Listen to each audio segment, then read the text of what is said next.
Welcome into the Warzone Sports Network Mock Draft Monday, like we do every Monday. I am your host, Tony Tucker. I will get to all my wonderful guests on screen with me here in just a second. I have a prepared statement that was sent to me that it's important, and I need to read it.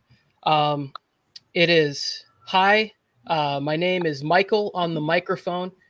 He used his government name, which is weird, but I would like to retract all of my Drew Lock slander and say that I believe that he is a great quarterback and could someday join the Hall of Fame. Mike, it's a big man. Big man of you to say that.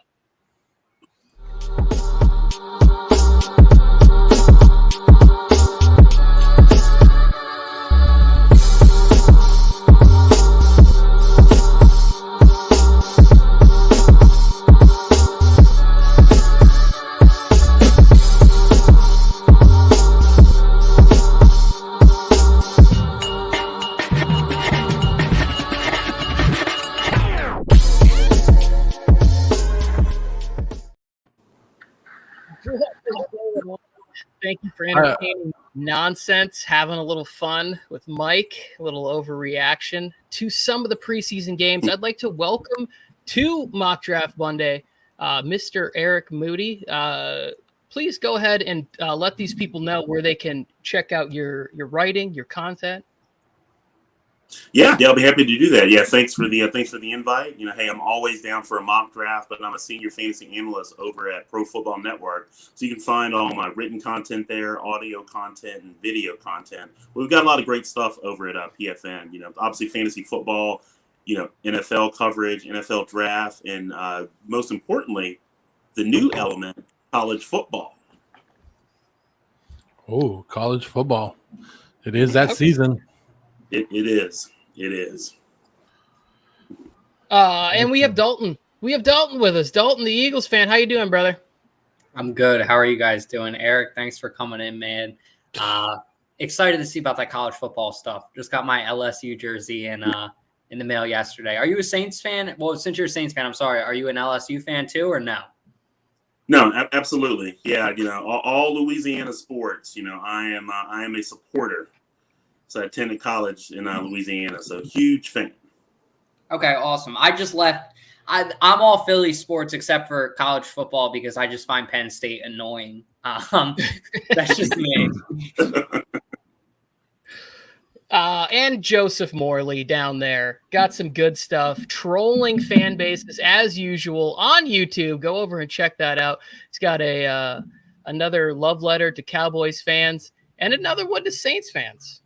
But, I don't care if it's preseason, Tony. I don't care. If the Cowboys continue to lose, I'm going to troll them. I know. I love it. I love that it's preseason and you're already in mid-season form with your trolling ability. It is fantastic. Who is first on the board here? Crusty Fantasy Football. Won't be surprised if he goes Deontay Johnson 101. He gets Deontay Johnson every week. Every week, Crusty gets him. I let Eric pick his spot.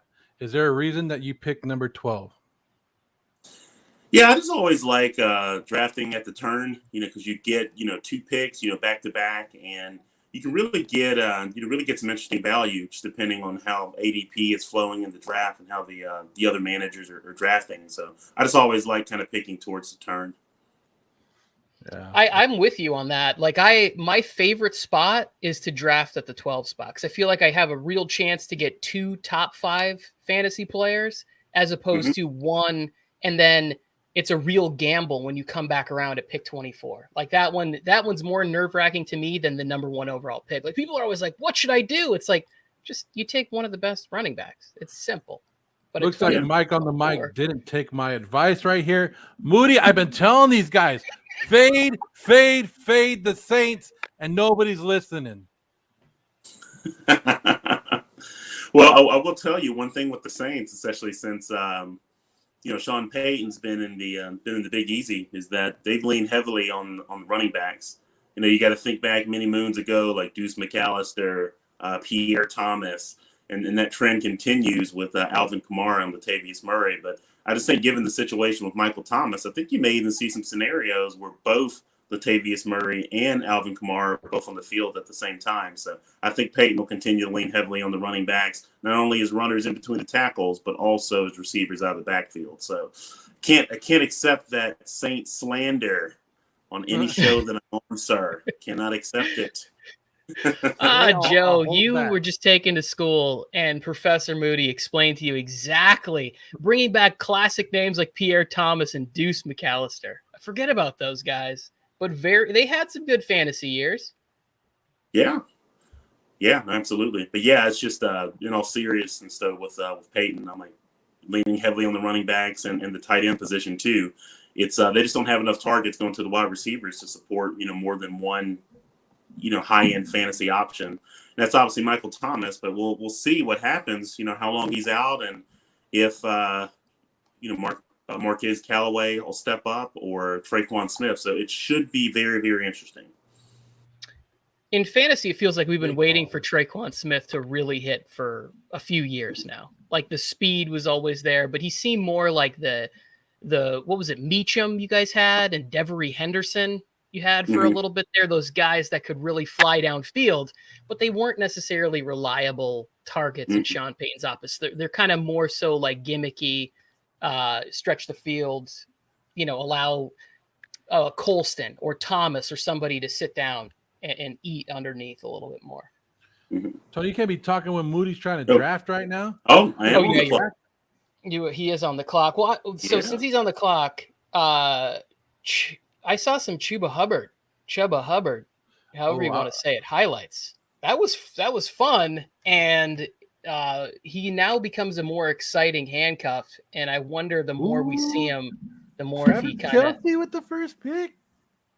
I really like that right there. That Jonathan Taylor has been going in the top 7 or 8, and you just got him at 13.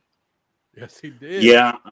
I was looking to see who was available there. You can't go wrong with Kelsey. You get a difference maker at a position where there's very few, tight end. I think it's the position is as desolate as like the wasteland in the Mad Max film trilogy. I always will continue to say, but also with Jonathan Taylor, I know a lot of people are worried, obviously, about Carson Wentz, being out.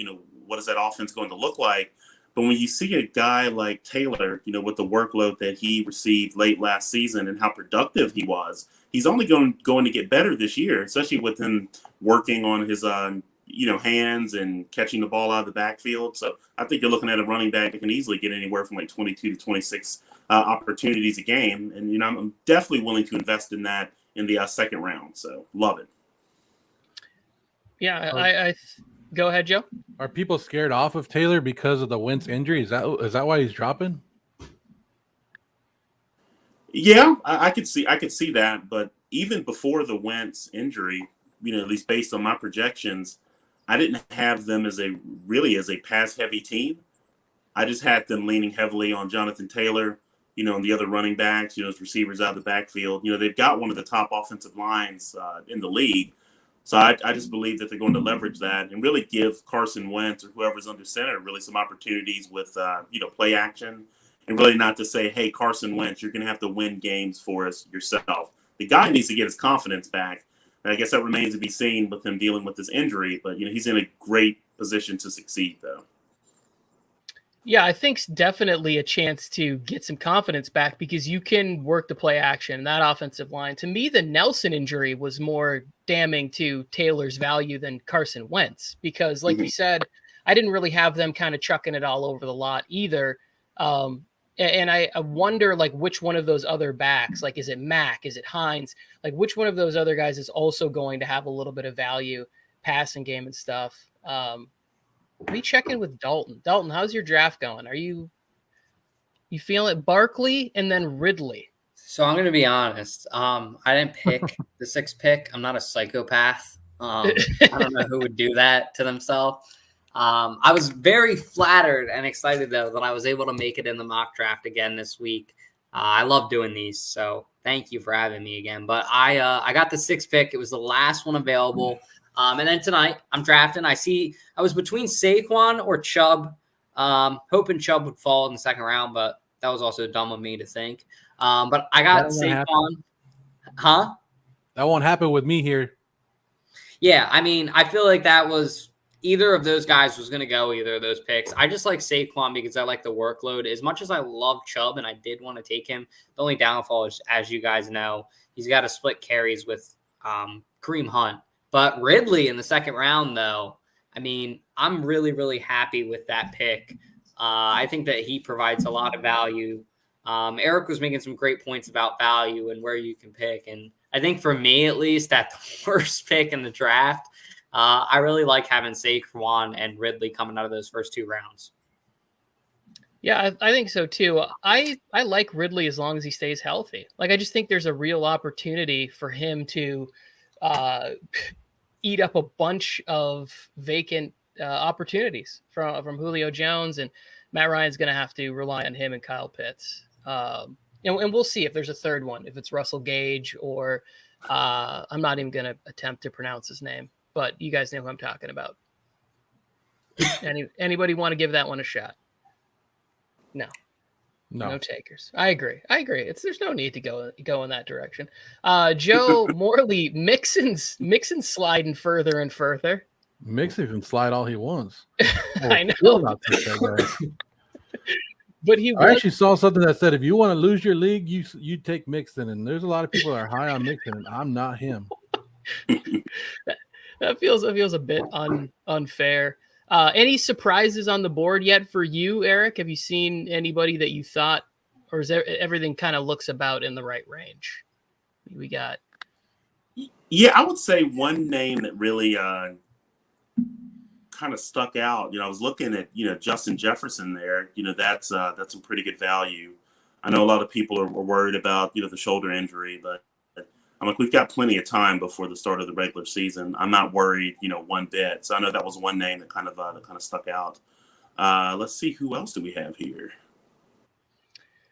Yeah, I would say that was probably the main one for me. Yeah, that one too is a little different than we normally had, because we're typically seeing him go around pick 22 to 24 most times in these drafts, and so he did slip a little bit. Montgomery continues to move up. It looks like Jacobs has moved up a little bit from prior weeks, but Dobbins has gone in the other direction. And Joe, I'm going to tell you right now, you need to stop raising the hype about McLaurin. I need him to keep staying in that 4th round so I can have him on all of my teams. We have a new show. It's called Fantasy Football Speakeasy, and I was the only one defending him. There was so much hate brought on Scary Terry that I was like, what? But yeah, people aren't buying the Ryan Fitzpatrick going in, but I'm gonna bring him up, Tony. I'm gonna bring him up every time I can. Oh, I like that turn. 2 good picks, 2 really good picks. Mike Evans there. I mean, if you look at the stats, I had him last year on my fantasy team. If you're looking at the stats, man, I mean, it's very rare for him not to get a touchdown in a game. Especially last year with Brady, he may not get the yards that he used to the past couple of seasons. However, he does usually get over 1,000 yards. But I mean, at the end of the day, I really like that pick there for the touchdowns only. Yeah. It's funny because I was looking like at Allen Robinson there, and that's who I was like, if he's available, I'm going to get Allen Robinson. But then Cooper, he's underrated. Given the circumstances in Dallas, he had a really solid season last year. Just imagine what he can do with Dak Prescott, back under center. But now I know a lot of people are, what's the right word? I would say enamored with CeeDee Lamb. Every single clip that hits Twitter, fantasy football Twitter itself, they're losing their minds. But I'll tell you, I'm like, with Cooper dealing with this injury, I'm like, he's really a nice value, in my opinion. All 3 of those Cowboys receivers can easily see 100+ targets, but Cooper is the number 1 guy, so I love him in the 3rd round here.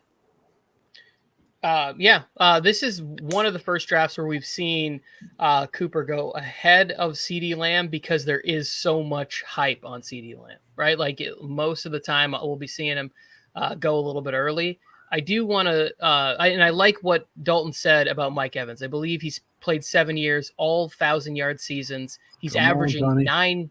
nine touchdowns, a season, which is great.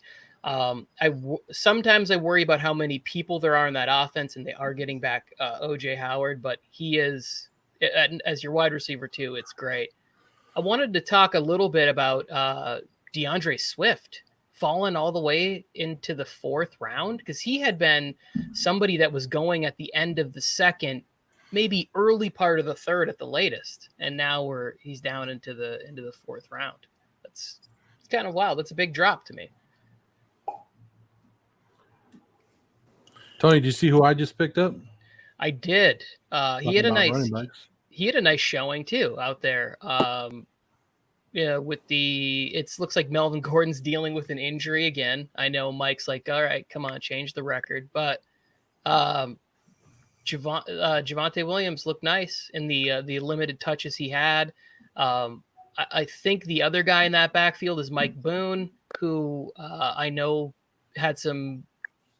he did a lot with what little opportunity he had in Minnesota. So he could be another person that could steal carries.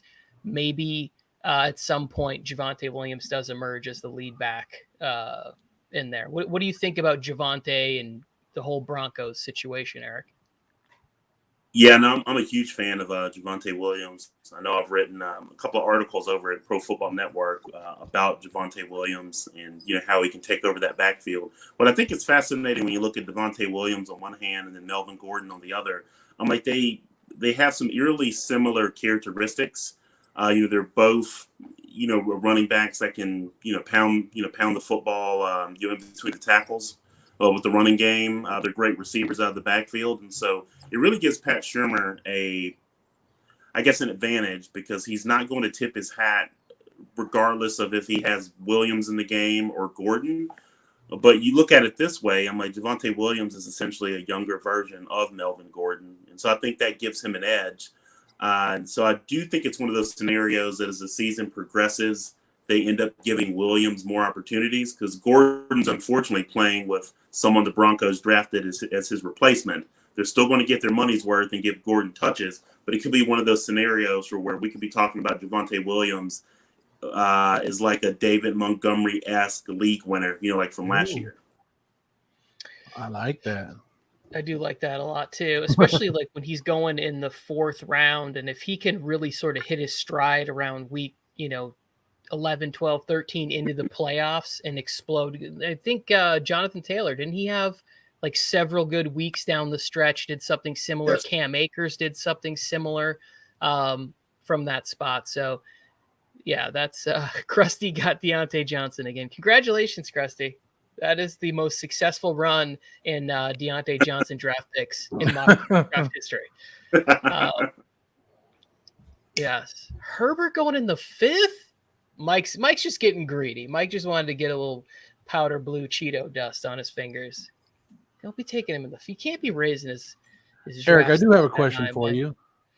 And I saw that you took him in the 4th round, coming back around. A lot of people fade this guy, and Tony and I have had many discussions about Mike Evans. Mm-hmm. Why does Mike Evans always seem to not get the love around fantasy football draft time? Yeah, it's a great question. It's part of me was thinking, could it be, he's not as quote unquote like explosive as a guy like, Chris Godwin, or as flashy as Antonio Brown. But I think Dalton mentioned this earlier, is for where, he's got so many consecutive seasons of over 1,000 receiving yards, and the targets will be there, and he's getting targets from the GOAT, Tom Brady. And so I think this is a scenario for where, if we're looking at just targets, you have to look at the quality of the target. And we know that Brady's going to position those targets where they need to be. So I think it's actually a scenario where Evans can be even more productive, but he may not get as many targets. Because again, you look at the Buccaneers, it's a team for where you've got 3 receivers that are very capable of getting 100+ targets in this offense. Mike Evans, obviously, Godwin, and Antonio Brown. But I do believe that Evans will be the preferred, red zone target, of Tom Brady, when the bullets start flying.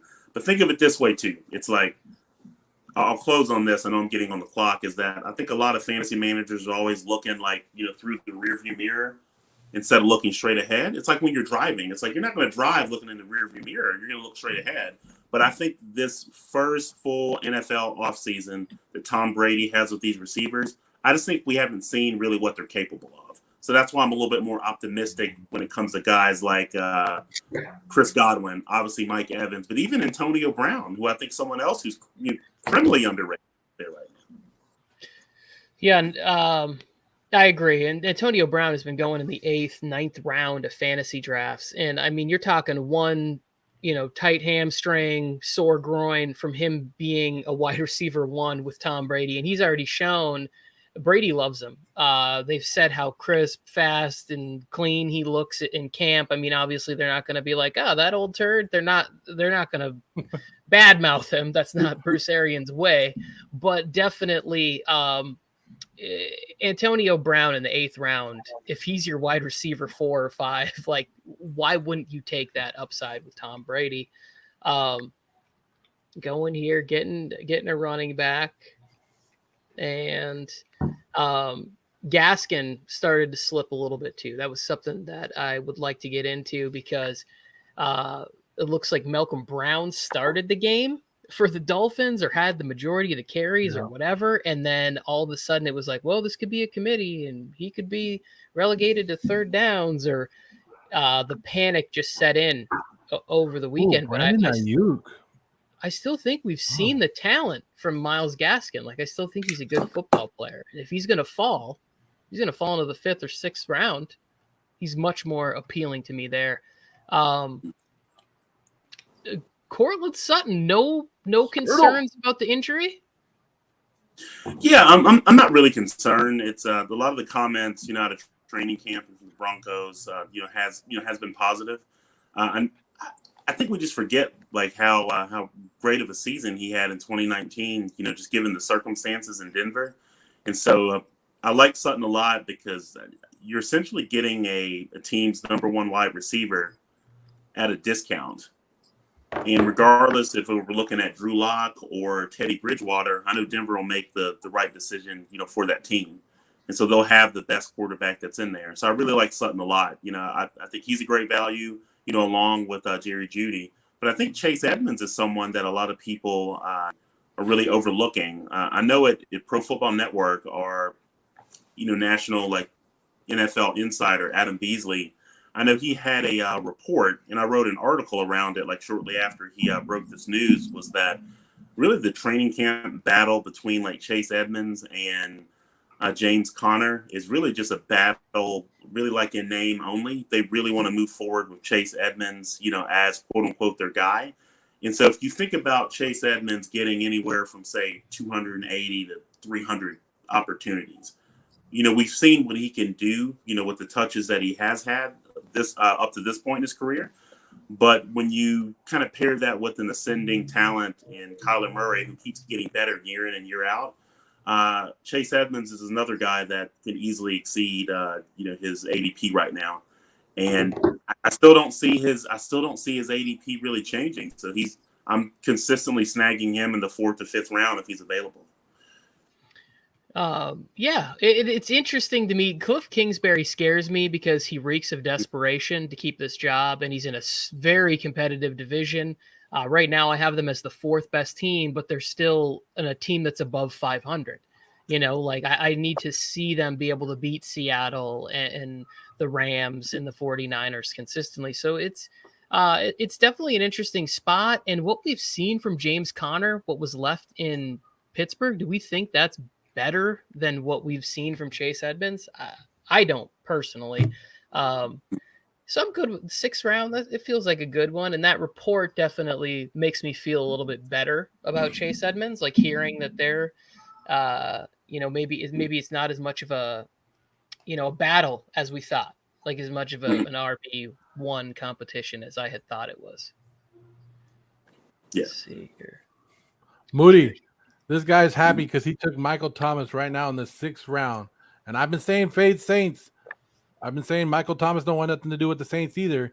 Is that a good pick in the 6th round, or should he be bad that or embarrassed that he even took Michael Thomas? Well, no, he shouldn't be embarrassed with taking Michael Thomas there. In the 6th round, I'm like, he's still a really, really good value. If you even look at some of the reports where Michael Thomas and, the Saints, front office, the coaching staff, Sean Payton, they've quote unquote worked things out. Obviously Thomas wants to be there. Payton wants him to be there. It really comes down to when he returns, we want him to return healthy. And so I'm okay with drafting Thomas there. I would just have a contingency plan just to get you by in the weeks for where Thomas is out. And I'd rather them take their time, have him come back where he's fully healthy. So I think that's a nice value. This is I like that. I think you're probably right. 6 feels a little high for me. This question that's right here is very interesting. One, I want to be in a league where people drop Jamar Chase before the season's even started, and he doesn't have any major injuries. For Keelan Cole, by the way, like clearly this must be the best Jets fan in the world. How much fat? I would actually risk a lot. Let's assume it's $100 budget or whatever you get. I'm thinking like 40%. Like I would go as high as like 4. You're basically Jamar Chase probably went in the 5th or 6th round. So you're getting you're adding a second, 5th round pick to the one that you already got. So if you were lucky enough to get, let's just see who's in it. Robert Woods, in that area, Deontay Johnson, DJ Moore, Kyle Pitts, and now you're adding Jamar Chase to that. I think it's worth the 40. Like, what number would you put on that? I'll chime in. Yeah, the second I saw that message, I was actually thinking 100%. I would say just 100% to make sure that you get them. You brought up some good points about the caliber of player and receiver that you're getting, and again, every decision has kind of has repercussions. So you may be in one of those scenarios for where you kind of have to play, preemptive waiver wire pickups. Whenever the free agent pool is readily available, kind of going into certain weeks, but just being able to get a player like Jamar Chase, I'd be willing to exhaust my fab budget to make that happen. I was just like, I wouldn't hesitate. Moody go all in. Yeah. I like that. He's splashing the pot rounder style. You don't have what it takes. For me, I like having fab budget at the end of the year because there's always that, Wayne Gallman start that I like to grab, and I'm competing in the playoffs or for a fantasy spot, or some 49ers, James Hasty, the 5th running back for the 49ers is starting, and I know he's going to go off. I like to be able to put in a competitive bid at the end. But Moody said scared money don't make money. That's what he said right there. Put it all in, get Chase, bring him in. Oh, I love it. Mason the Champ on YouTube, what's going on? He's saying, should I trade Michael Gallup for Robbie Anderson when Dak Prescott is my quarterback? Wow. Yeah.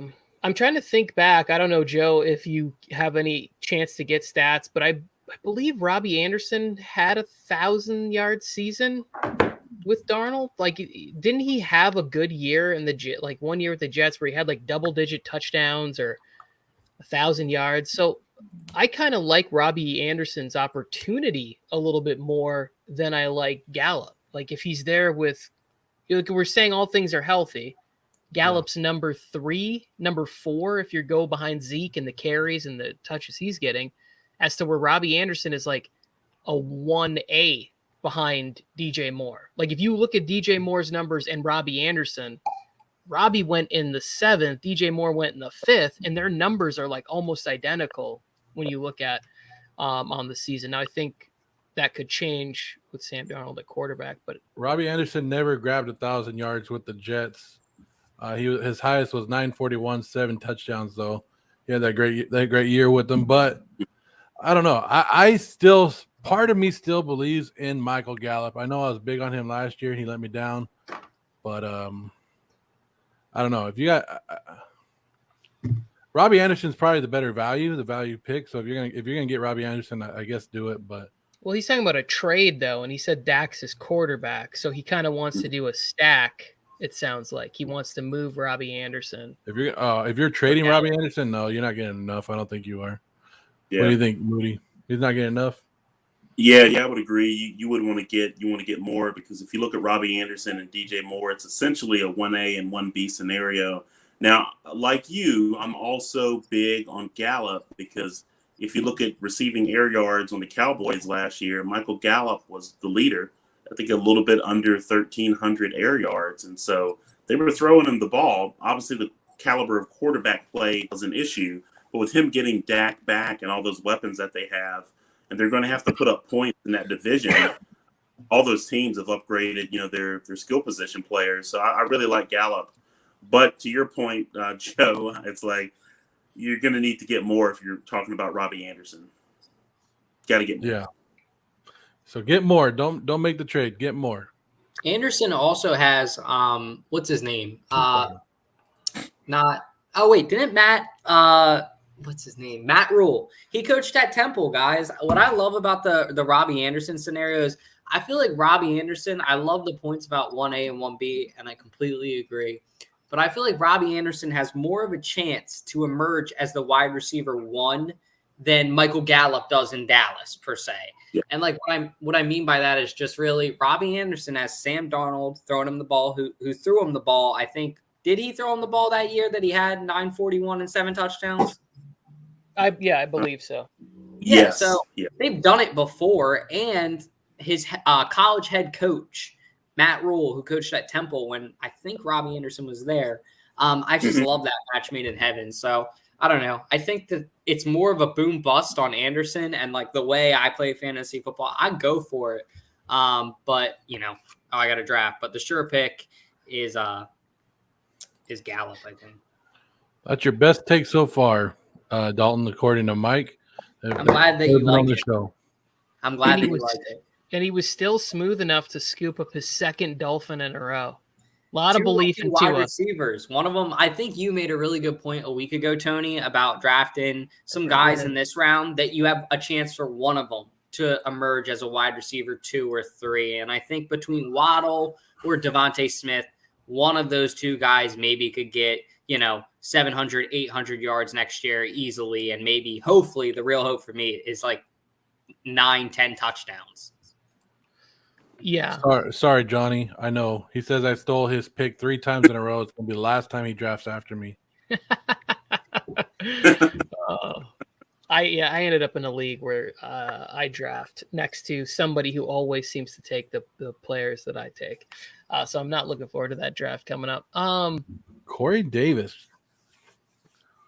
There is actually, like, when I look at the board right now, there's a lot of still, like, arguably wide receiver 1s that are. I really like Corey Davis. I just made a video about that today. Jalen Waddle could emerge as the number 1. Robbie Anderson in the 7th. DJ Chark is still down here. And like we said, Antonio Brown is a tight hamstring away from lining up as a wide receiver 1. OBJ. OBJ. How do you like, do that, Tony? How do you say people's name and not like dance with it, like DJ Chark? Like, come on. Because that's Mike's thing. Like, it's not in, it's in my head now. Like, it's stuck there anytime I hear it. I do hear you. Krusty, nice pick there. 9th round, Ryan Tannehill. OBJ that you saw here, I do like this pick. I sometimes worry about the Browns being like such a running football team, but also like in year 2, I think wasn't that Kirk Cousins had a really good year with Stefanski, like the second time around or whatever. And there was, who were the 2 receivers there? It was Thielen and somebody else. Somebody help me here. Diggs. Yes, and Stephon Diggs. Thank you. Yeah. Like they both put up really big numbers. So we could see in year 2 maybe a little bit more of the play action and looking to hit some of those bigger plays to OBJ. And you're getting him as your wide receiver 4. So I love that. Yeah, and I think you and I are, aligned for where I'm like, you look at the Browns, they are very run heavy. I believe Mayfield, if you take out the crazy weather games, we'll say, I think in all those games he averaged around like 31 or 32 pass attempts per game. So he's never going to throw the ball like a ridiculously amount of time. But if they do get the running game going, he can really prosper on play action passing. So I like that assessment. And that's where I'm kind of thinking, they can only support a couple of receivers with 100+ targets. So it'll obviously be Jarvis Landry and OBJ. So. Yeah, go ahead, Joe. You're not buying the people's hype right now? What's his first name? Peoples? Yeah, Donovan Peoples Jones. I am buying the hype. It's just because I wrote a player profile for him actually a couple of days ago to be part of our PFN draft kit, and I love him as a talent, and I think he'll end up kind of surpassing like Rashard Higgins. It's not enough targets to go around, so he's going to have like an injury to OBJ or Jarvis Landry to really be relevant, but. Really, the only receivers I would want from the Browns, unless you're in a really, really, really, really deep league with deep benches, would be Landry and OBJ. So, I think it adds to their football value, right? The depth they have at that position, not so much fantasy. And I would say going forward, when you're not sure what's going to happen with OBJ, Higgins and Peoples are establishing really great connections with the guy that they're about to spend a large sum of money on, which is good news for the organization overall. Yeah. Jamal Williams in the ninth. We got another question here. Should I start DJ Moore or Darrell Henderson at flex week 1? Well, we're already going lineup questions. We're 3 weeks away from the start of the season. It's a good, me personally, sort of I always go running back. That's just me. Well, if memory serves, we got Panthers, Jets, right? Because that's the big game that turned up the Jets and Robson can't wait for, and Brian Bolster.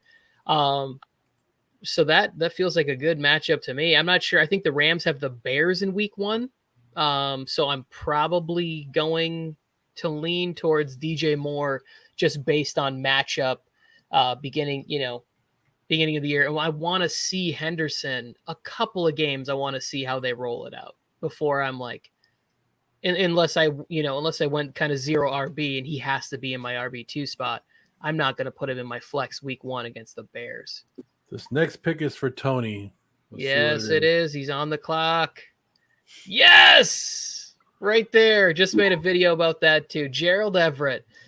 Come on, man. If you can't succeed when you are, have to beat out Will Dissly and Hollister, Abercrombie, whatever they got up there in Seattle, you should be able to beat them out, and you should be right behind DK Metcalf in red zone opportunities, and you should be right there like with Tyler Lockett as far as like targets for the season. Maybe Lockett's targeted a little bit more, but I really believe Everett should be able to eat with by far the best quarterback he's ever played with.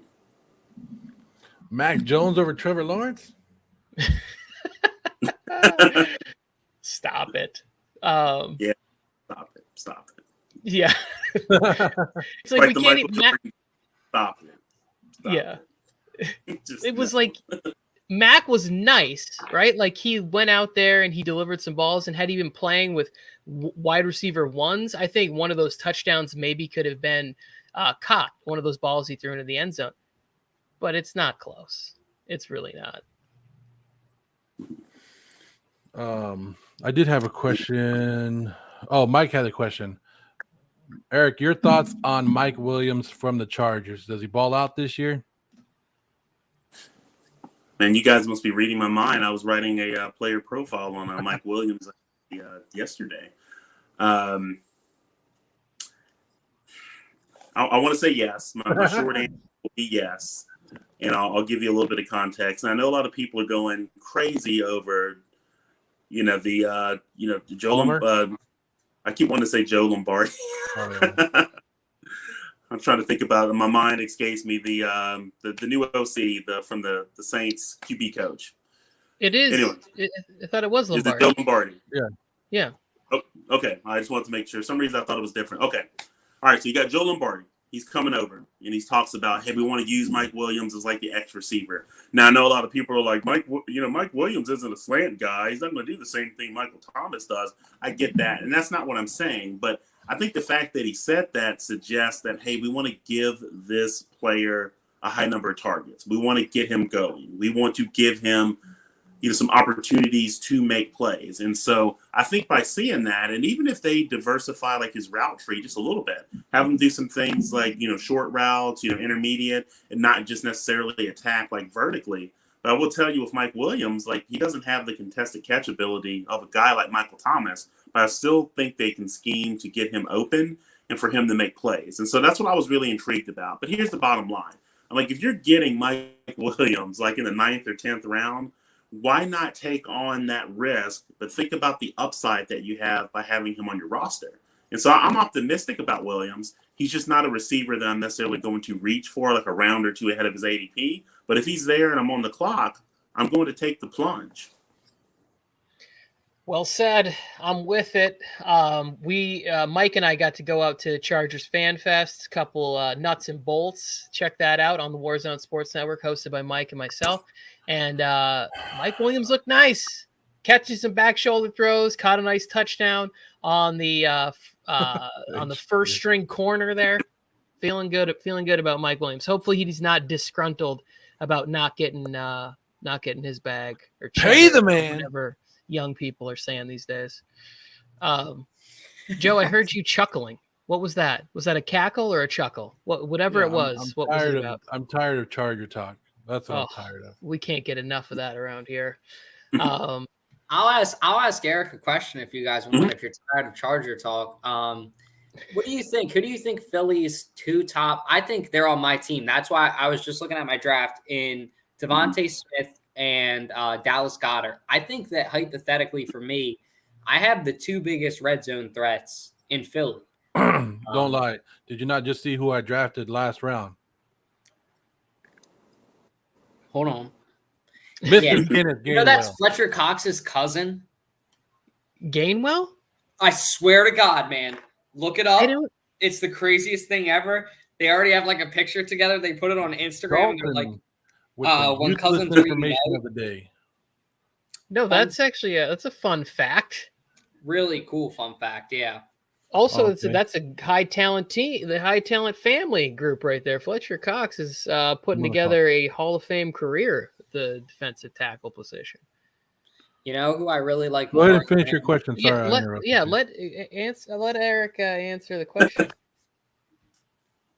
I just have to get it ready, but go ahead. No worries. So you were talking about the red zone threats with Goddard and with Smith. Yeah, I would agree. I would agree with that. What I like about Smith is that he's so versatile. Everyone knows like his statistical body of work at Alabama, but I'm like he's lethal on screens. He can run any route that's out there. I know some people are concerned. Oh, look at his frame and his weight, and just like throw that out the window. I'm like, he's a baller. He's a player. I'm like, he's going to make it happen. But most importantly, the targets are going to be there again. And this kind of ties into at least my mindset with getting like OBJ and Devontae Parker. It's like I was just prioritizing cheap volume, guys that are going to get a very high target share and essentially their team's number one receiver. And when you look at a guy like Smith, where he's going, it's like, again, take the plunge. They're going to position him to succeed. Yeah, Smith is going. He's gone up so much in the last couple of weeks. He was going like 8th, 9th round, and now every one of these mocks the past 3 weeks, he's like inside the 6th round, end of the 6th. He never goes past that. Yeah. Sometimes I wonder this sometimes if I'm drafting with people like in my other leagues that might not be paying attention to everything and they rely more on the ADP than anything else, like how that's going to affect me in these drafts that I have coming up. Where they, Moody does his last 2 picks right here. Football therapist says hello to you, Moody. I saw that. He's like, hopefully I'm swiping some of your picks. I was gonna try. HQ wanted Dalton to know that he thinks the McCourty twins are related. Really? Hang on a second. He's just throwing it out there. Dalton gives us a fact that nobody would have ever guessed. One, they look. Fletcher Cox is like 315 pounds and Gainwell's like my size, like 5'7", 5'8", I think. Yes, I thought that was a cool. I'm going to defend Dalton. Normally, I would be piling on him, but I thought that was a cool fact that I did not know. I will probably start telling that as a firsthand story that I discovered through my own research, but that's kind of how I roll. T.Y. Hilton? There is one guy that I just did. Oh, there he is. Because this is something I want to get Eric's thoughts on before we get out of here. Alexander Madison. Okay. The T.Y. Hilton thing is very intriguing to me because I want to draft him. I've had him on other teams where he's been great for me. But I just don't. I'm worried that there might not be any spring left in the legs. Like what if the burst isn't there anymore? Then he's not going to eat. Yeah, and it kind of ties back into my just trying to get cheap volume. So I do see Hilton still being heavily targeted. I know everyone wants Michael Pittman to be a thing and for him to break out, but Hilton's still here. He's not going anywhere. He wants to retire, as a Colt. And I think one thing that's really interesting though with Hilton, I still believe he has some juice left in the tank, but he's got a lot of Colts franchise records that he's within striking distance of breaking. That would put him kind of on the level in that franchise with like a Marvin Harrison or a Reggie Wayne. So I do see them making a conscious effort, to get Hilton to keep him involved, so he can obviously have a solid season, but also achieve some of those records. And so just, for where he's going, I'm very open to drafting him. Again, I'm not drafting him to be like my wide receiver one, but is additional kind of like depth on your bench. If you get in a bind or if you need a bye week fill in, or if your team suffers injuries, I think Hilton's a really good value. Yeah, and I read somewhere, or maybe I was listening to an interview, whatever it was, he took a discount to stay in Indianapolis, which I thought was very cool. Because you don't know, like maybe he could go cling on with like the Bucks or the Chiefs or some team where it's closer. It feels closer to getting a ring, like going that route. One of the people that I have not really been talking about at all during this, but I have decided to let my excitement out of the bag is AJ Dillon for the Green Bay Packers. I actually think that he could have like standalone value, not as a handcuff. Like I think that Jamal Williams got some touches in this offense, and he's bigger and stronger and presents a better goal line option than I know Aaron Jones will still be there because of the pass catching, and he does have a nose for the end zone.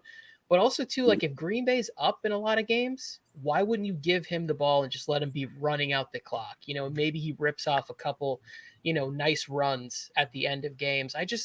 I'm thinking A.J. Dillon has more value than just as Aaron Jones handcuffs. Do you have any thoughts on A.J. Dillon? Do I sound like a crazy person in my love? No, you don't sound crazy at all. It's now I think you're spot on because they allowed Jamal Williams to walk. He signed with the Lions. He's someone else that I'm really high on that I think's a nice value as an RB3 with upside. And so I feel the same way about A.J. Dillon. Like we've seen the blueprint of how Green Bay wants to run things. And so he's essentially inheriting Jamal Williams' like old role. And yeah, I think he can be really, really productive. And I just don't think that they want to necessarily run like Aaron Jones, like, into the ground. Like they've got some serious money invested in him now, especially for a running back, especially these days. And so, why not have them share the load? And they do need to continue to get A.J. Dillon acclimated to the NFL game. And so I think this is a really good season to do so. I know some people may not want to hear it, but I can easily see that backfield. It could morph into like a 60-40 split, with 40% of those opportunities going to Dillon. Yeah. I kind of agree. I think at the early part of the year, it could be a little bit higher in favor of Jones, but by the time the playoffs come and he's got some reps on his body and they're kind of strategizing more in some of these games that they're really just whipping the Vikings or whatever, the Lions or something, you could see AJ Dillon get some meaningful carries in games at the end of the year. All right, Joe, what's next? Hold on, real quick. Shout out to Julian from the Slump Buster podcast. Yes, I am doing back-to-back. I'm going to do the mock draft right now. Then Mike and I are going to put on a show about when we went to the Rams and Chargers training camp, and we're going to go through that. And then I'm going to be on the Slump Buster podcast later on tonight. So I got a trifecta tonight, guys. I'm going all out. Going out. And he said, get the Red Bull ready. I'm already 2 monsters deep. Monster Energy drink. Sponsor. What's up? No, I'm just kidding. Eric, Moody, you are our guest today, so we'll go to your team. We'll start with your team today. Okay. Let's see. You got Travis Kelce, then you took Taylor, Cooper, Mike Evans, Edmonds, Sutton, Drake, Odell Beckham Jr., Jalen Hurts is your quarterback, Devontae Parker, T.Y. Hilton, and the handcuff in Madison. 1, 2, 3. Cooper. Okay. So are you sold on that running back tandem that you have? Yeah, I'm okay with it. We talked about Taylor and the workload that he's getting. Solid RB1 candidate, and then I'm very comfortable with Chase Edmonds as my running back too. I think he's got upside for much more. We'll have some RB1 weeks, and I'm comfortable rolling out Kenyon Drake. If I need to, is my running back 3, or if I'm in a pinch and I need to start him as my RB2. I'm very open to that. I just think he's really underrated. I know people kind of remember Josh Jacobs and what he's accomplished so far in his career, but they did sign Kenyon Drake for a reason. They're giving him a lot of guaranteed money. And so I think it'll be more of a committee than people want to admit. And then if something did happen where Jacobs, did miss an extended amount of time, Kenyon Drake's proven in the past that he can be an RB1, for a team. And so that could be a pick that can really accelerate or elevate in value. Then you've got Madison. Kenyon Drake needs to sit down somewhere. That's funny.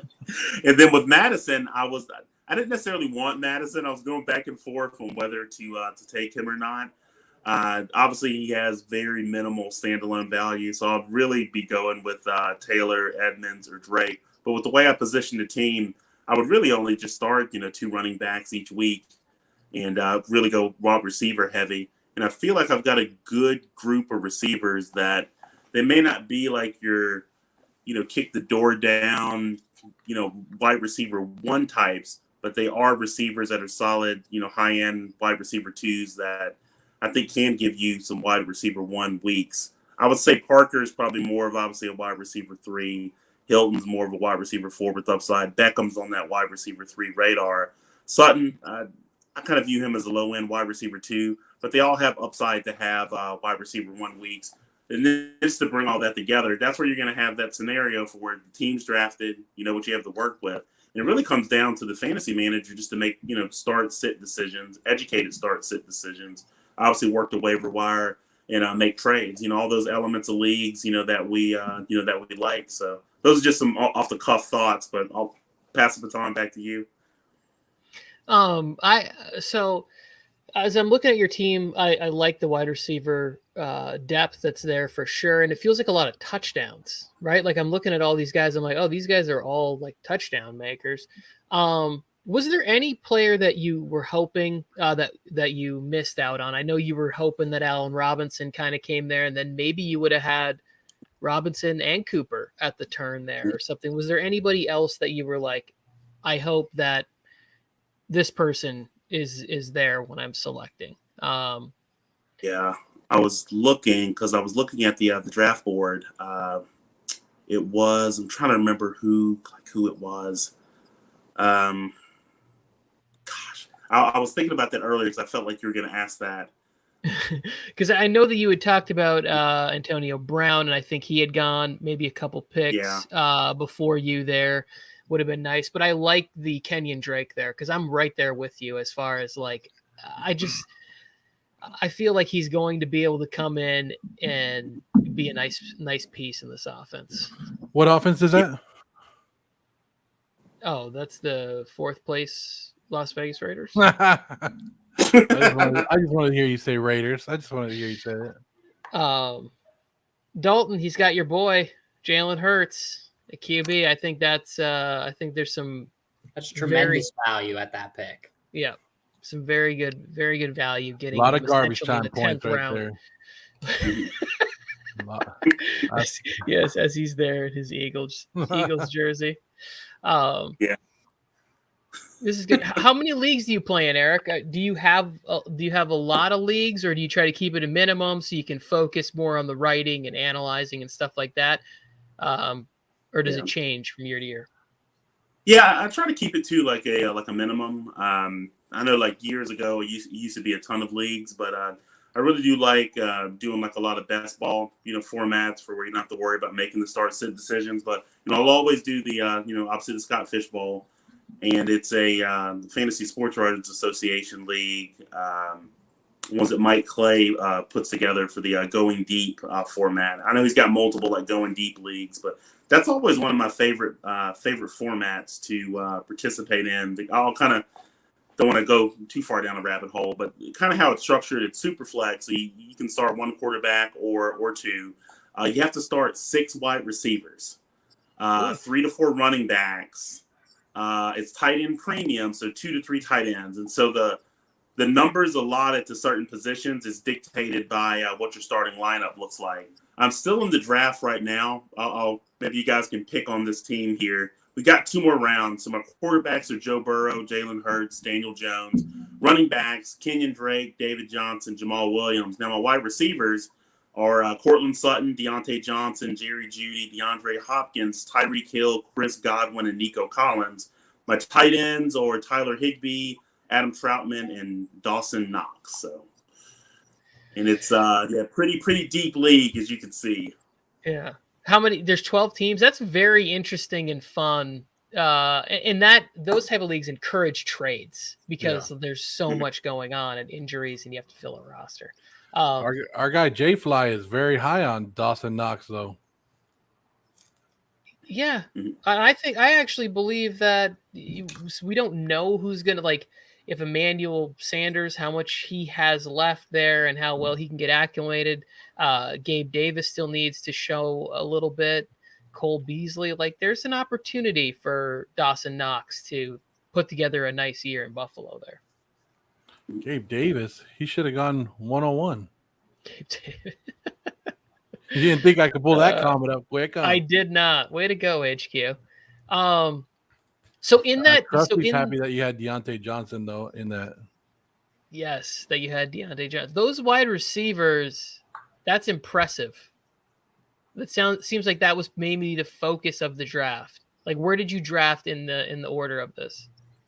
Yeah, in this one I was at the turn, so I was at the 12th pick.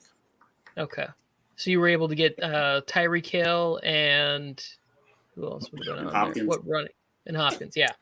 Yeah. 6 wide receivers. That sounds like fun. All right, Warzone. I'm putting a league together, and we're going to be starting 6 wide receivers in it. Moody's going to run my team.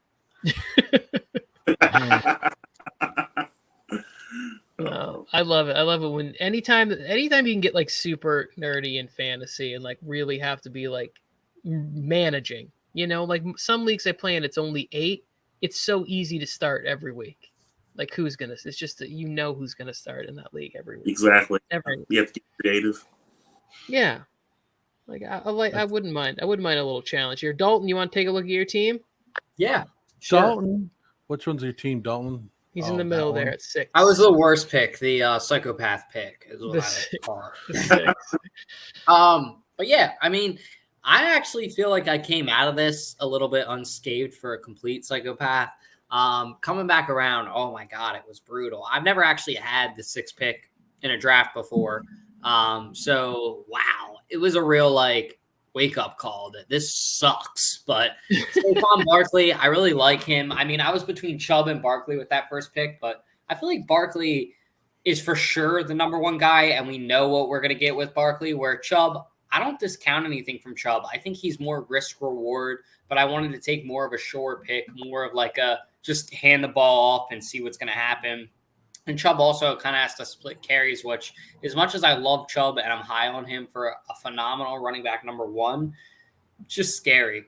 But Ridley, I love him. Maybe a little bit early to take Josh Allen, but I just love how many points he'll provide every week, and I know what I'm getting with him, so I really like that pick. Julio, that's kind of like what Eric was saying. I love the term. I'm going to start using it. High-end wide receiver too. He is the epitome of high-end wide receiver too. We'll see. I mean, he was not really a big red zone guy in Atlanta later in his career, but I mean, maybe he will be in Tennessee, and maybe AJ Brown will kind of be like what Julio was like in Atlanta, where he's getting 200-yard games with 0 touchdowns, and you're like, how is this happening? But yeah, Mike Davis, I think that was my favorite pick of the draft. I mean, you guys can look at the rest of the team, and I don't really need to explain much more, but I think my best value pick was Mike Davis. I almost honestly took him where I took Julio, but I'm very, very high on Mike Davis next year with the Falcons and getting a lot of opportunity and red zone chances. Shot caller says you stay with those excuses, huh? I will say this: don't get Mike Davis in the 4th. The difference between Julio and Mike Davis, like it would have made your team way different because you wouldn't have had Julio, and your receiver would have been maybe Adam Thielen. And I just think Julio's got a real chance to be playing on a field with somebody who's equally as good as him, which is scary for that to be the reality for cornerbacks to be lining up and saying, I want, you know what? I'm going to take the week off. Like you don't want either one of those headaches on a weekly basis. And I don't think the 6th pick was that bad. I think it was just user error at that position to come up with a team like this. Don't troll an Eagles fan. Eric, any thoughts on this team? Don't troll an Eagles fan. You're trolling me off. It's okay. You can troll us. I'm used to it. I was born into it, is what I like to say. I would say with Dalton's team, probably my favorite. I'll say my favorite pick would be with Julio Jones, like in the 4th. I think that's a really good value. I think playing opposite of AJ Brown is only going to help Julio because defensive coordinators are really in a quandary because they're like, okay, who are we going to take away? We're going to take away Derrick Henry, or we're going to take away Julio Jones or AJ Brown, and then they'll have a real life version of Bill Paxton from the saying, game over, man, game over. Yeah, but I do like the value there. I do like the value because I'm like, he's a guy that can easily exceed like expectations. And again, it's still a scenario where Julio's still going to get like 100+ targets. So I really like that pick. I was looking at the team, Dalton. I was like, I can't get enough of it. That's probably my favorite one from you, sir. Thank you.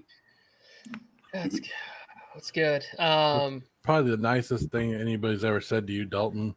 Yeah, I mean, geez, like, thank you. Is there like anything I can send you? You want like chocolates or anything after this? I mean, we can just take care of it on the Warzone cast. I'll just say thank you for treating a Philadelphia Eagles fan with care. Fragilely. Who else we got? We got Therapist in the house, right? He was sniping. Let's see if he did snipe from Eric today. Joe Skirtle gave you a D and an F. I don't know. Yeah, they're going after you hard, Dalton. I mean, maybe he's a hard teacher. I mean, at least I didn't get an F. I mean, I'll take that as a win. No, he gave you an F. He changed it.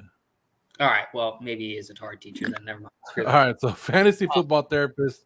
He took Adams, Diggs, Robinson, Swift, Ayuk, Hawkinson, Ronald Jones, James Conner, Gus Edwards, Matthew Stafford, Tony Pollard, and Devontae Booker.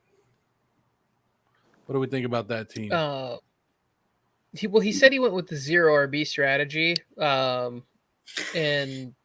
you guys know how I feel. I'm always with football therapists in his draft. Like we value the same people. I think at wide receiver, like there's no question 1, 2, and flex every week on this team. At running back, I don't love Deandre Swift. I told you guys my bold fantasy projection this year is that Jamal Williams outscores him in fantasy football. and Ayuk just there, and he's got Hawkinson, who was going to give him an edge at tight end. The pick that I really love is at 9, Gus Edwards. Like, I think Gus is going to be able to return value being drafted at number 9. Who, Gus Bus? Gus Bus. Bus? Is that?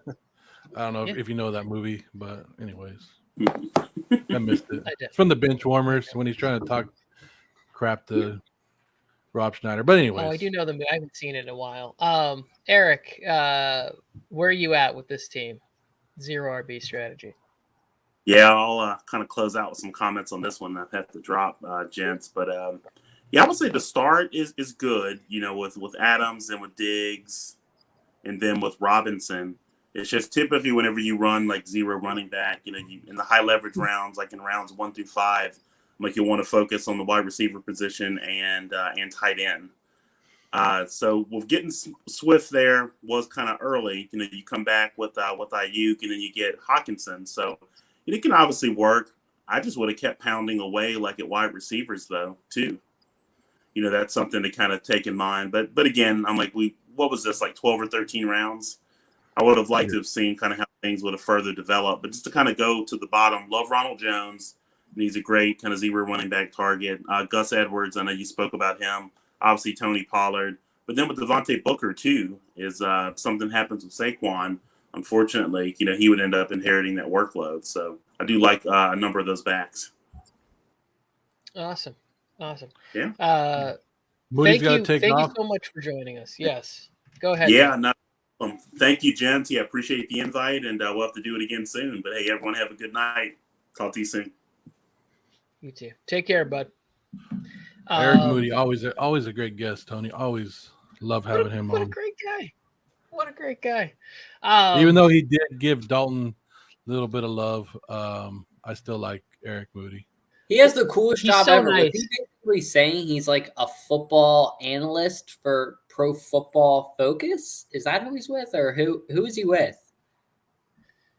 I just blanked on it. I think it is profootballnetwork.com. Yeah, that's Pro what it Football was. Network. Profootballnetwork.com. Yes. But yes, he definitely has a cool job. I just would like to clarify the compliment. And I'm sorry, Dalton, I'm about to do this to you. But he did say the one nice thing I'd like to say about his team. Yeah, like he said the one nice thing. Like there wasn't multiple. He said the one nice thing I'd like to say about his team. So yeah, there it goes. Is Shot Callers in the house? Shot Caller's still in the chat. Yes, he is. Yeah. What was I gonna say? I was gonna say one thing, but I forgot now, so I might as well keep going. Eckler, Najee Harris. That's what I was gonna say. Go when you ahead. brought up Eckler.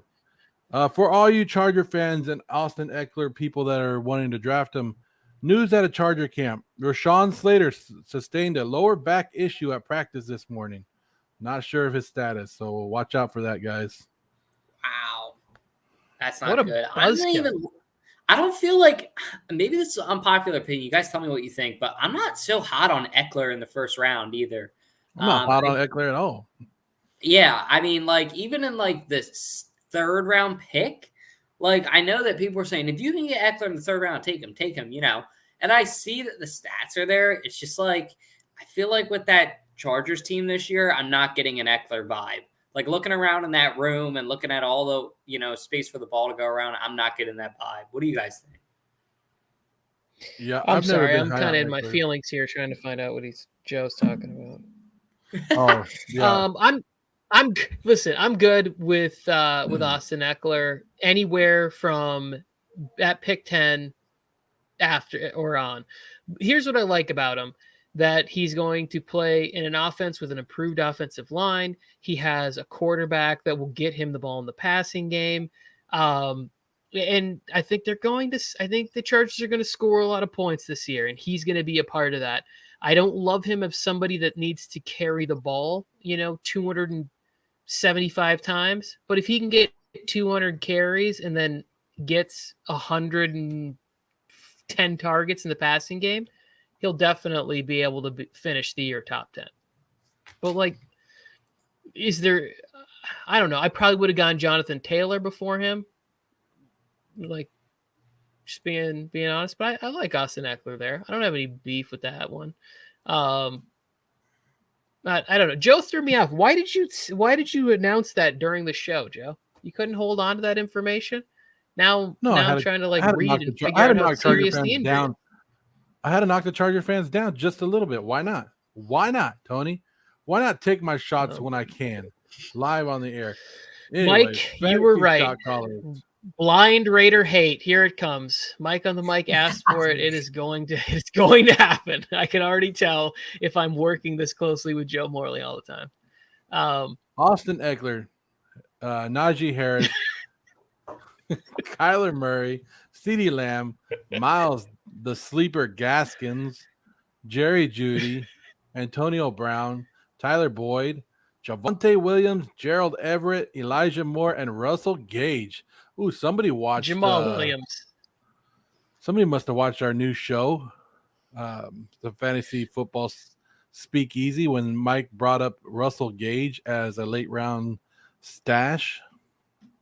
Yeah, Russell Gage has a real opportunity to step up and get some restorated. I can't handle this. Get it off the screen. Can't stay focused. I can't read, think of comebacks, and talk about this Ben's team all at the same time. Fantasy Shot Callers, just another successful draft. Everybody knows how much I like Jerry Jeudy this year. He seems to be moving up in drafts. CeeDee Lamb is your number one. That's fine. Competition. Kyler Murray. This is a fun team. It's an exciting team. It feels like a little. Yeah, it feels like some risk. This is a great team. I like what you said, risk, but a lot of reward. It's almost like if you took Jonathan Taylor in the first round and you still got Najee where you got him. I love this team then. You're talking about Antonio Brown. I think that the Broncos was anybody else surprised at how good the Broncos looked? And I know it's a preseason game, but was anybody surprised at how their defense looked and Surtain with that pick 6? Broncos looked amazing. They're going to be the best team. I'm going to build them up the rest of this preseason. You guys hate the Broncos. I forgot. I'm very high. Broncos. Build them up, Tony. Build them up. The Broncos defense is going to be insane. I will not look forward to playing those defenses at all. But with this, I do think that there is a little bit of credence to what you were saying, Dalton. He could have maybe taken Jonathan Taylor there and then come back around and gotten Eckler at that next pick, because Najee Harris and Eckler, you would have gotten one of those two in the next round and still had Jonathan Taylor, who I think just is going to get the most volume, as much volume as he can handle there. Who else is in the chat? Good draft. Hey, it's a fun team. Let me say real quick. Fun team. I'm worried about the running backs on this team. That's about it. Kyler Murray, I know a lot of people are in love with him. I had Kyler Murray on my team last year. He died at the end of the season. Hopefully he doesn't do that again. Other than that, not bad, right? I would just be worried about running backs. The wide receivers, I think, are a way to go. Johnny Talk Sports is still in the chat. What's up, Johnny? Aaron Jones, DeAndre Hopkins, Kis Carson, Lamar Jackson, Jamar Chase, Claypool, Anderson, Fournette, Higbee, your guy Higbee, right? Henry Ruggs, Hines, and McKissick. I think I gave Johnny a hard time last week about his team, but I really like this one. This is you and Johnny had beef last week. Back. We did. He came on here and said how I insulted him. I did not mean that. It was not personal. But two solid running backs, a number one wide receiver, and 3 possible strong wide receiver 2s. Fun options. You don't need a running back, Tony, when you have Lamar Jackson, right? No, you don't. Best running back in football, who also is a top. He plays quarterback too. I love Lamar Jackson. Don't get me wrong. I want to see. I really, really, really, really, really am cheering for him. I'm bummed about the Rashad Bateman injury. I'm hoping that Tylan Wallace gets acclimated and that Sammy Watkins can stay healthy. I want to see Lamar Jackson have some good passing options. But I like the play for Higbee there at tight end. If you wait, he's a great option. Him and Everett, to me, now that they're not on the same team, I think have a little bit more room to shine. And one of them has to pop. Come on. Henry Ruggs. I do like Henry Ruggs going late in rounds because of the opportunity to be the number one wide receiver. Brian Edwards, Ruggs, somebody needs to show up to take a little bit of the piano off the back of Darren Waller that he has to drag around, called the Las Vegas Raiders every weekend, trying to carry that crap franchise to victory. If you talk about Monroe one more time, you better be talking about a French author. Fantasy shot callers. Let me tell you something. This is a great time to mention this. New Raider show coming to the Warzone Sports Network this week. Silver and Black Allegiance with the host, myself. That's right. Oh, yeah, no. I'm going to host a Raider show too. Thank you for always coming on. We appreciate you guys. You, Johnny, therapist, all you guys. Thank you guys for coming on all the time. We appreciate it. Sorry you got to put up with Dalton all the time, but it's okay. I want to hit on one more team before we go to mine, and I think this is the only one that's still in the chat. Joseph Skirdo. Yeah, Raiders. Joseph Skirdo. He was just on our show, the Fantasy Football Speakeasy. Great show. Check it out if you haven't watched it already. Brand new show that we just started up.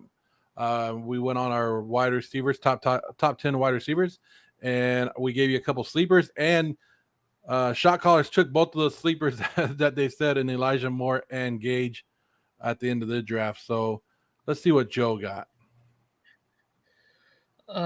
He got Derrick Henry, Antonio Gibson, David Montgomery, Chris Godwin, Kyle Pitts, Lockett, Prescott, Corey Davis, Laviska Shenault, Philip Lindsay, Xavier Jones, and Terrace Marshall. I love the running backs. Like, those three running backs that's a stud unit to start with. I don't love the first two receivers. There's too many people for me in Tampa, and Tyler Lockett is always going to be behind DK, and maybe even Gerald Everett at some point. But then I love the next two wide receivers because I'm a big fan of Corey Davis and Laviska Shenault. Kyle Pitts, I don't know. It feels early, but it's good. And Dak Prescott was on pace for like 7,000 yards. So this is a good team. I like Prescott that late too. This is actually a really good team because of how deep the running backs are, and I think Philip Lindsay is fantastic value. Like, he'll just have, I don't know how, but he'll have some weeks where he gets like 25 fantasy points. He'll catch a screen pass, run it to the house, and get 70 yards rushing. It'll happen. Several times. Shot callers. Yeah, I DM'd you. We'll get you on next week. Joe Skirdo has been talking about Xavier Jones for a while now. He's probably the first one that brought me onto him with the Rams ever since Cam Akers went down. This is the name he's been throwing out. Joe Skirdo's throwing it out. Mike and I will have a show in about 25 minutes about how we went to camp and we watched the Rams and the Chargers, and we'll talk about it. I don't want to spoil it all, but this is one of the guys that I looked out for because Mike and I were like, hey, Joe Skirdo said, look for this guy. We found him and we looked at him, and Joe has been throwing it out there, and he backed himself up. When you're throwing a fantasy advice out there and you go out there and you do this and you take the guy that you're saying, respect to him. So, Joe, I like it. Well, also, too, it's I think it's McVay likes committees. He likes putting multiple guys back there and getting them reps and touches and all of that fun stuff. So Xavier Jones very well could find himself, getting enough touches every week, and if something happens to Henderson, there you go. Now you got yourself an RB1 in RB2 in like the 11th round. It's a good pick, Joe. This Joe Skirdo, this is a good team. Yeah, this is a really good team, really good squad. Are we looking at your team, Morley, before we get out of here? I know you got another show coming up. Yeah, Tony, I'm good for shows all day. I can last all day. Probably not, but I'm just saying. Stamina Joe here. Yeah, I got the number 7 pick. I don't know why, but I got lucky to go behind Dalton, so it worked out because he would take his bad player, and then I would be able to take a good player. And I guess I stole them all from Johnny because Johnny was not happy with me. But Nick Chubb, a lot of people are saying fade Nick Chubb. I don't know why. I'm not buying. I think we've had this talk before. I'll buy Nick Chubb at the end of the first round or in the middle of the first round like this all week, every week. Doesn't matter. Twice on Sundays. I'm taking him, Tony. I'm taking him. I'm not afraid of Kareem Hunt. I'm telling you guys, I watched a lot of Browns games last year. I did because I had Kareem Hunt. Kareem Hunt was my number 2 running back last year. So I watched a lot of Browns games. And yes, Kareem Hunt is a good running back, but he's also, I think he's touchdown dependent, and he's the red zone running back. And I brought this up before, but Nick Chubb breaks so many damn long runs, it's gonna piss you off as a Kareem Hunt supporter. So if you can get Nick Chubb, you take Nick Chubb. I took DK Metcalf, took Scary Terry. Javonte Williams is my running back number 2, which I'm not happy about, but I'll take it because he probably will be the number 1 guy. Adam Thielen. I stole Adam Thielen in the 5th round. I'll take that. Russell Wilson. I'm not a Russell Wilson fan, but how could I not take Russell Wilson at that spot? Michael Carter, another rookie running back that I put some faith in. The GOAT, as Brian Bolster will say, Tom Brady. So, yes, I took 2 quarterbacks. Kenneth Gainwell, who's probably going to take the spot of Miles Sanders within the next couple of weeks. Michael Gallup, Thomas, and St. Brown. Have you noticed that I've always been taking St. Brown? Amon-Ra, yes. It's a good selection. Dalton, do you want to bash his team or should I go? I'll go real quick. Thank you for the opportunity to bash me. No, I'm just kidding. I love what you said about Chubb. I mean, even though I faded him, the only reason I faded him is because I have the non-risk pick with Saquon. The one thing I'll give you props on, Joe, and I really like that you did, is what I had last year with Russell Wilson and DK Metcalf. Oh my God, man. You would feel it if this was a real team every week, especially weeks 1 to 4. Russell Wilson always goes off. Now, December, that's a different story. But, I mean, early in the season, getting out ahead, getting those wins in. I mean, Russell Wilson and DK Metcalf last year, weeks really 1 to 6, were my workhorses. I love the Michael Carter pick. I wanted him myself. I think that he'll easily emerge slowly into the number 1 guy in New York. And I really like the Kenneth Gainwell pick too. I mean, as an Eagles fan, I'll tell you this, Miles Sanders, as good as he may be, he's not, his strong suit isn't being a receiving back. It's being an elusive back. So I really like Gainwell for kind of that receiving game in Philadelphia. Overall, I think this was a great team, especially for coming out, with 7. What do you think, Tony? Joe, do you have a championship belt, like a fantasy championship belt? Oh, do I? Do I? Okay, you do. Who was Kareem Hunt on that team? Did he help you win that? Yeah, he did. And then you slander him here on the show? Actually, let me tell you something. Before I got to the fantasy playoffs last year, I had Kareem Hunt all year, and I traded him right before I got to the fantasy playoffs.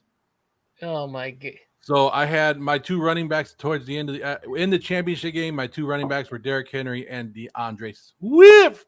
So you're just like Andy Reid. You gave up on him too early. Thanks a lot. Here we go. On to the rest of Joe's team. To the curb. Oh man, I can't. You disgust me. I kicked him out. After your 2 wide receivers, you got committee backfield and Javonte Williams. You hope that gets cleared up. Committee and Michael Carter. 2 quarterbacks. Gainwell, I love that pick. 3rd wide receiver on the Cowboys. Logan Thomas, Fitzmagic. Amon-Ra St. Brown, good pick. 4 out of 12. You did it right. Hey, let me tell you something. I never stick with the team I draft anyway, so it doesn't matter, Tony. Half these guys in a real league would be gone by the end of the year because I'm trading the hell out of them. It's a good squad. I'm just still pissed that you told me that about Rashawn Slater and I had to be on here doing this. Gilbert Okay. Manzano broke that news to me. Sorry, just to let you know. Thank you, Hiberto. Okay. We should be What good. do we have? What do we got coming up? What time? Next show. So next show in about I think Mike said about 5:15 Pacific time, which would be 8:15 Eastern time.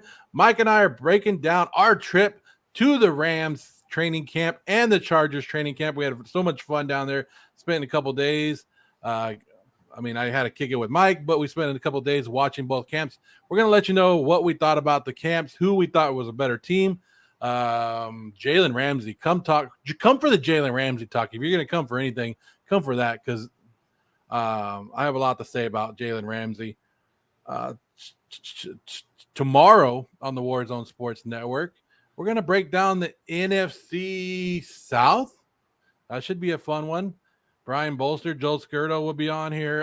Alex Robson, Mike on the mic will be taking care of that show for us. Whew, I can't wait to see Brian defend Sam Darnold against two Jet fans. It's going to be amazing. Wednesday will be Sports Force. Thursday is the return of Cup of Joe in the morning, so be ready, guys, for that. Friday is, of course, Friday Night Wars.